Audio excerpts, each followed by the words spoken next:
नमस्कार। बीट्स या news 24x7 में आप लोगों को स्वागत है। जी हाँ, चाइना संग सीमा विवाद सुलझाए बिना सम्मत नहीं हो सकता सामान्य। विदेश मंत्री एस जयशंकर वांग ई से मुलाकात का बाद ये बात कही। भारतीय विदेश मंत्री एस जयशंकर ने चीन के विदेश मंत्री वांग ई के साथ 3 घंटे तक मुलाकात के बाद की प्रेस वार्ता में कहा कि बातचीत में सीमा विवाद का मुद्दा प्रमुख रखा गया। उन्होंने कहा, सीमा विवाद सुलझाने का काम जारी है, लेकिन धीमी गति से। हमने सीमा विवाद और यूक्रेन के मुद्दे पर बात की। सीमा के इलाका पर विवाद सुलझाने के बाद ही स्थिर संबंध बन सकता है।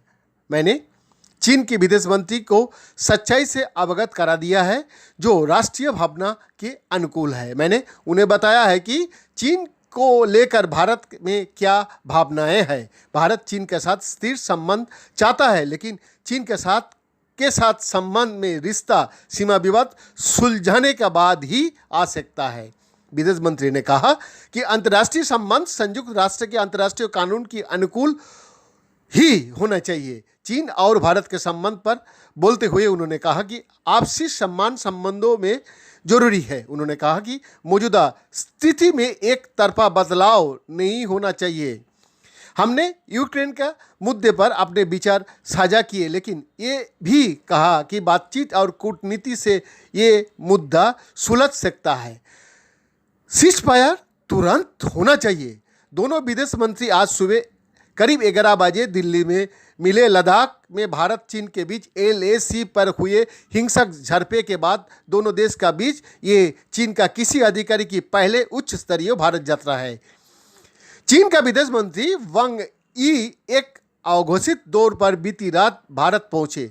गलवान घाटी की घटना के बाद बने तनाव के चलते बिगड़े संबंधों को 2 साल बाद पहली बार किसी वरिष्ठ चीनी नेता की भारत यात्रा हो रही है। वांग ई भारत पहुंचने से पहले पाकिस्तान और अफगानिस्तान का यात्रा पर गए थे और आज शाम को ही उनका नेपाल निकलने का कार्यक्रम है। पूर्वी लद्दाख में पिछले करीब 2 साल से गतिरोध के कारण व्याप्त तनाव के बीच चीन की विदेश मंत्री वांग ई उच्च स्तरीय यात्रा पर बृहस्पतिवार शाम भारत पहुंचे।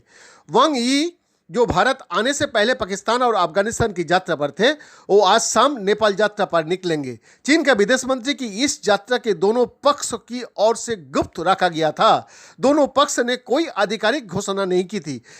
उनके भारत पहुंचने की केवल उनकी फ्लाइट के रास्ते के ट्रैक करके पुष्टि की जा रही है कि जिसने गुरुवार को अफगानिस्तान से उड़ान भरी थी।